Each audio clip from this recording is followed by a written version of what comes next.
प्यारे बच्चों, आशा करते हैं कि आप सभी लोग लॉकडाउन में निरंतर अपनी पढ़ाई कर रहे होंगे। बच्चों, आज मैं लाया हूँ NCERT class 9th chapter number 1 number system संख्या पद्धति। बिंदास पॉइंट ए में हम सवाल लगाएंगे एक्सरसाइज 1.1 के। ठीक है, बिंदास पॉइंट ए में थ्योरी पढ़ेंगे, उसके बाद सवाल किसके लगाएंगे, एक्सरसाइज 1.1 के। जैसे हम लोग अंग्रेजी में लेटर देखते हैं ना, ABCD, तो बोलते हैं लेटर की क्या परिभाषा है, तो आप कहते हैं अंग्रेजी की सबसे छोटी इकाई को लेटर कहते हैं। उसी प्रकार यहाँ पे संख्या है, नंबर है, गणित की सबसे छोटी इकाई को संख्या कहते हैं। अब हम आगे आते हैं इसके भाग पर। इसके दो भाग होते हैं। सर्वप्रथम इसके दो भाग होते हैं, वास्तविक संख्या और काल्पनिक संख्या। काल्पनिक संख्याएं जिसकी कल्पना सिर्फ करें, जिसकी हम सिर्फ कल्पना करें, वास्तविक में कुछ होता नहीं है। जैसे भूत है, भूत को हम क्या कल्पना करते हैं, बाकी होता नहीं है। उसी प्रकार ये संख्याएं होती हैं, ये भूतिया संख्याएं होती हैं। जैसे 0 आई अगर लगा है तो समझ लीजिए ये क्या है, काल्पनिक नंबर है। आई का मतलब होता है, इसको इंग्लिश में इमेजिनरी कहते हैं। इमेजिनरी का मतलब इमेजिन करना, सिर्फ इमेजिन करना, सिर्फ सोचना, वैसा होता नहीं है। ठीक है, अगर 0 आई है इसका मतलब 0 आई को सोच सकते हैं लेकिन होता नहीं है। 0.5 आई सोच सकते हैं लेकिन होता नहीं है। 1 आई सोच सकते हैं लेकिन होता नहीं। इधर आइए, -0.5 आई सोच सकते हैं लेकिन होता नहीं। -1 आई सोच सकते हैं लेकिन होता नहीं। तो किसी भी नंबर में आई लगा देंगे, जैसे 12 और इसमें आई लगा देंगे तो इसको हम सोच सकते हैं लेकिन होता नहीं। तो इसे कहते हैं काल्पनिक संख्या। वास्तविक संख्या में आ जाते हैं। वास्तविक संख्या और काल्पनिक संख्या में सिर्फ यही एक अंतर होता है, काल्पनिक संख्याओं में आई लगा होता है और वास्तविक संख्या में आई नहीं होता है। जैसे यहाँ पे देखिए, 0 में आई लगा है, नहीं लगा है। 0.5 में आई लगा है, नहीं लगा है। 1 में आई लगा है, नहीं लगा है। तो वास्तविक संख्याओं में आई नहीं लगा होता है और काल्पनिक संख्याओं में आई लगा होता है। ये सबसे बड़ा डिफरेंस है। ठीक है, तो चलिए ठीक है, आप समझ गए काल्पनिक संख्या क्या होती है, वास्तविक संख्या क्या होती है। तो काल्पनिक संख्याएं वह संख्या होती हैं जिन्हें आई के साथ प्रदर्शित करते हैं, आई के साथ लिखते हैं, वो काल्पनिक संख्या होती हैं।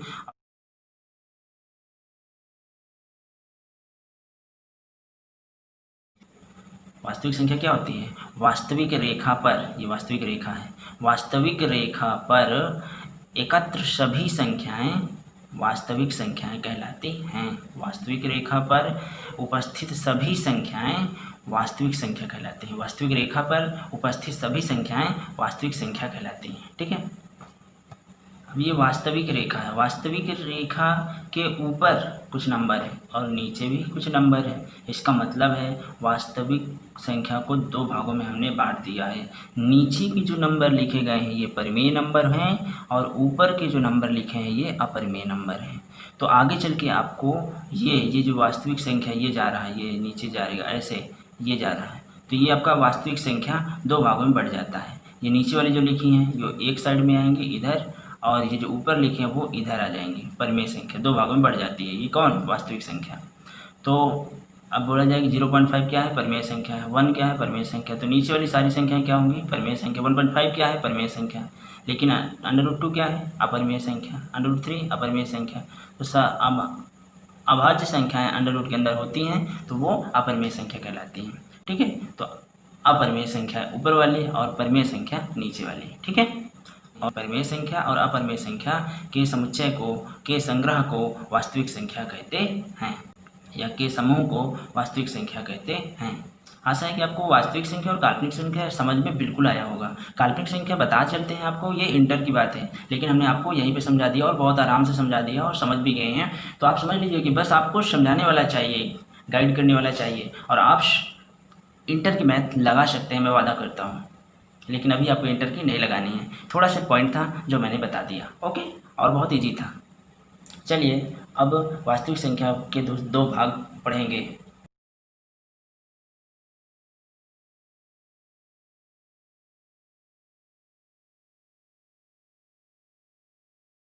जो वीडियो का दूसरा पार्ट शुरू हो गया है। अभी तक हमने संख्या को दो भागों में बांट दिया था, काल्पनिक संख्या और वास्तविक संख्या।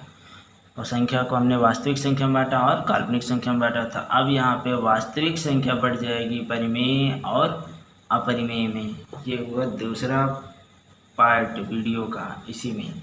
तो परिमेय संख्या, ये जो वास्तविक संख्या बता रहे थे कि अभी नीचे जाएगी, आपके दो भागों में बढ़ जाएगी। एक में परिमेय बनेगा और दूसरे में अपरिमेय बनेगा, बोल रहे थे ना ऊपर। और ऊपर ये भी कह रहे थे कि परिमेय संख्याएं वो होंगी जो नीचे लिखी हैं, ये देखिए सब नीचे लिखी हैं ना, नीचे वाली।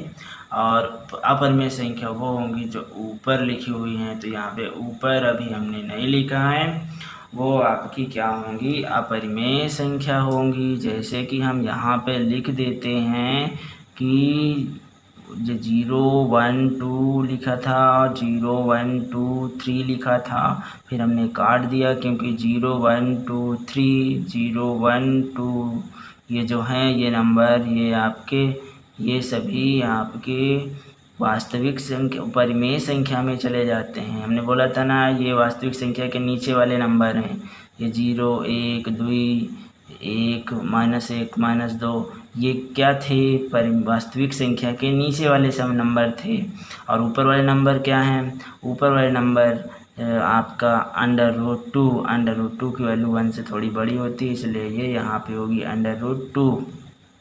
और √3 ये 2 से थोड़ी सी बड़ी होती है, यहाँ पे बगल में √3 होगी। ये माइनस इधर रहेगा क्योंकि 0 की इधर है।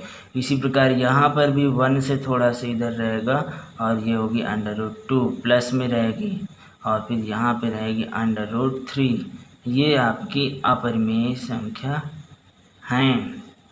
ओके, डैश जो भी अभाज्य √ के अंदर जो भी अभाज्य संख्या होगी वो सभी क्या कहलाएंगी, अपरिमेय संख्या।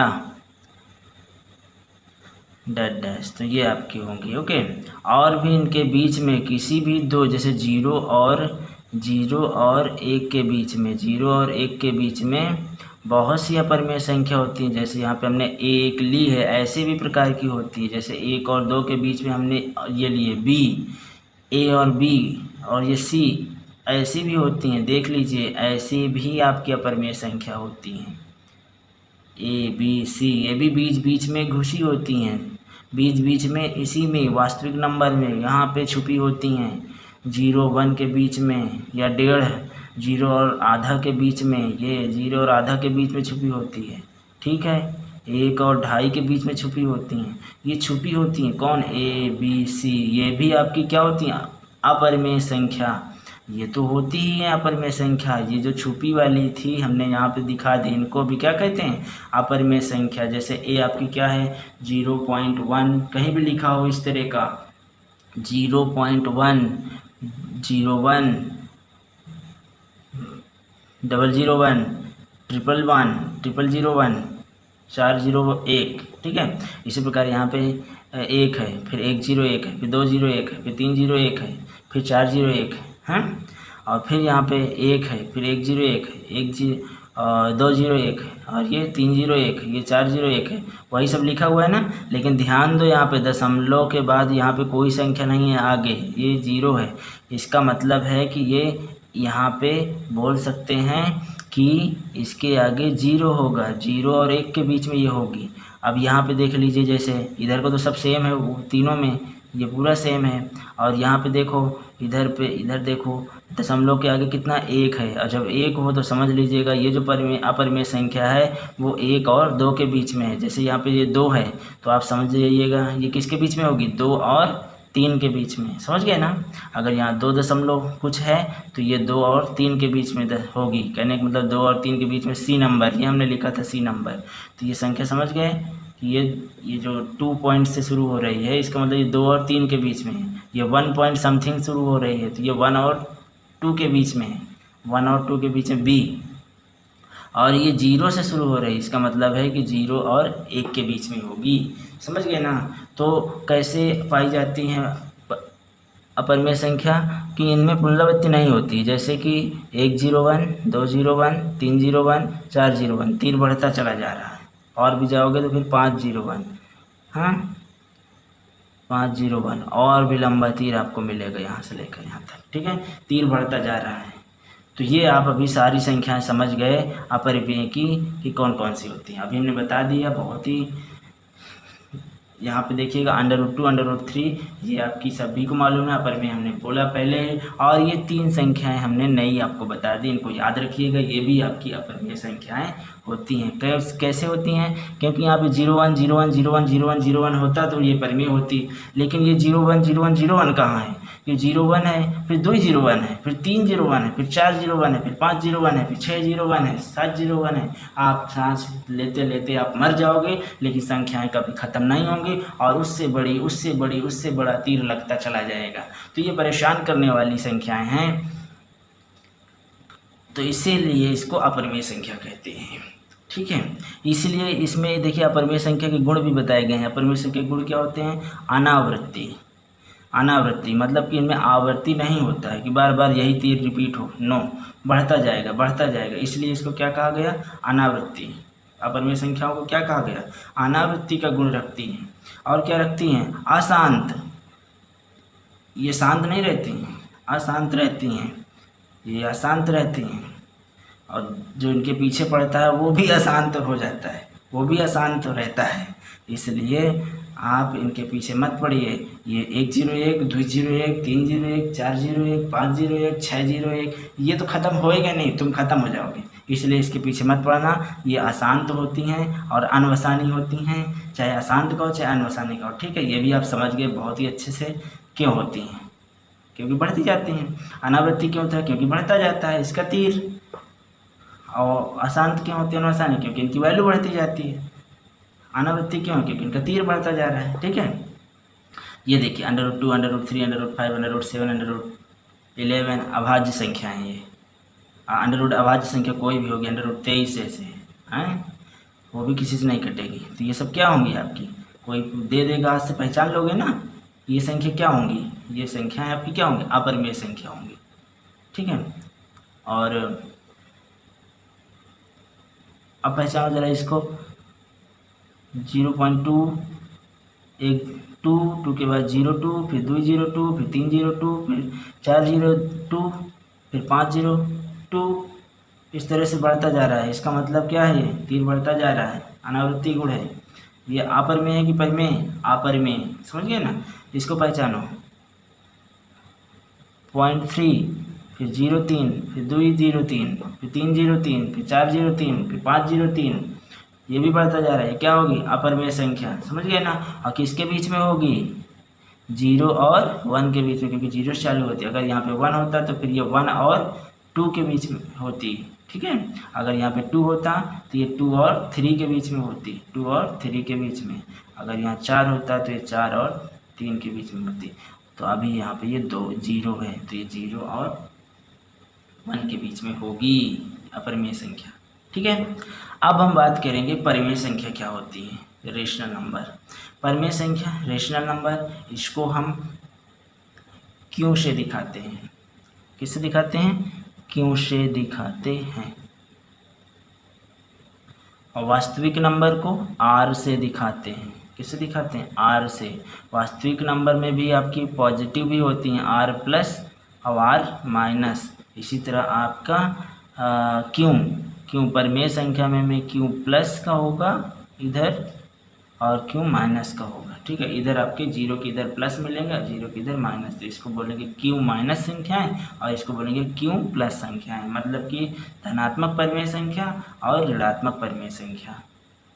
ठीक है, तो आपको कई बार हम बता चुके हैं कि वास्तविक संख्या जो नीचे लिखी थी 0 आधा पूरा 1.5 2 2.5 3 3.5 0 आधा 1 1.5 2 2.5 3 3.5, तो ये सारी आपकी क्या है? परिमेय संख्या हैं, जिसे P/Q के रूप में लिख सकते हैं। कोई भी नंबर यहाँ से ले लो, 0 है, 0 को आप क्या लिखोगे?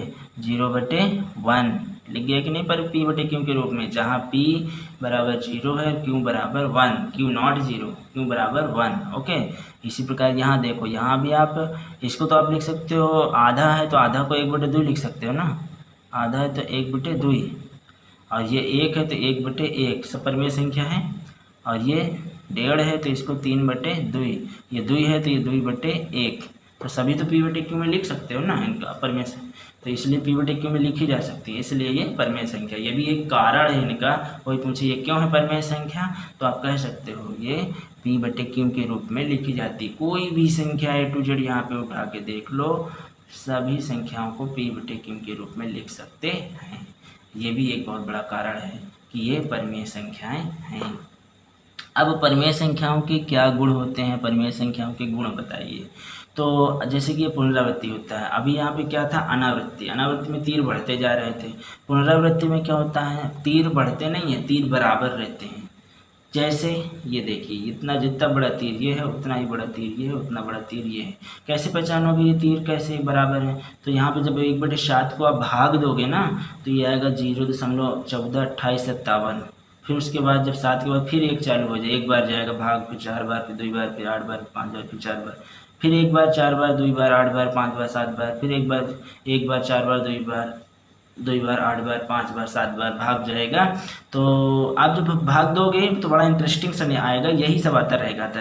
आपको तुरंत पता चल जाएगा, अरे इसमें तो तीर बढ़ नहीं रहा है, इसका मतलब है कि ये परिमेय संख्या है। सर जी ने बताया है परिमेय संख्या है, ठीक है खुद। तो अब आते हैं हम यहाँ, ये अशांत भी होती हैं, शांत भी होती हैं। तो शांत अशांत क्यों है, क्योंकि ये देखिए डैड डैड डैड चलता जा रहा है। इसके साथ भी हुए तो 14 28 57 14 28 57 14 28 57 चलते रहो, ठीक है। तो ये अशांत भी होती हैं, ध्यान देना, अशांत भी होती हैं। अब उसके बाद अशांत कैसे होती हैं, शांत में जैसे कि ये देखिए 3/2 को हल करोगे तो आ जाएगा 1.5, ठप दे बैठ गया। इसको 3/2 को हल कर भाग दो, बैठ गया, सॉल्व हो गया 1.5। ओके, तो ये हो गया शांत परिमेय संख्या। और ये जो आ रही तीर बराबर वाली, ये क्या होंगी, अशांत परिमेय संख्या। और तीर बराबर में तो गुण कौन सा होगा, पुनरावृत्ति का गुण। तो परिमेय संख्याओं में पुनरावृत्ति का गुण होता है, और अशांत संख्याएं भी होती हैं और शांत संख्याएं भी होती हैं, ठीक है। ये शांत संख्याएं हैं और ये अशांत संख्या 1/7, ये सारी क्या है, अशांत संख्या डैश डैश है, अशांत संख्या। अच्छा, आप हल करके बताइएगा हमको कि 1/3 शांत है या अशांत है, ठीक है। कमेंट बॉक्स में हमें बताइएगा शांत है कि अशांत है। यहाँ पे देखिए 2/11, इसको हल करोगे तो 0.0909090909 बराबर तीर आ रहे हैं। इसका मतलब है कि ये क्या है, आपकी बराबर आ रहा है, तो पुनरावृत्ति के गुण रख रहा है। और जब बढ़ता ही जा रहा है तो अशांत है। जब बराबर चिन्ह हो तो समझ लेना, तुरंत जज करना कि ये क्या है, परिमेय है। बोलना नहीं मेरे यार, मेरे दोस्त, मेरे प्यारे बोलना नहीं, कुल मिला के देख समझ लीजिएगा।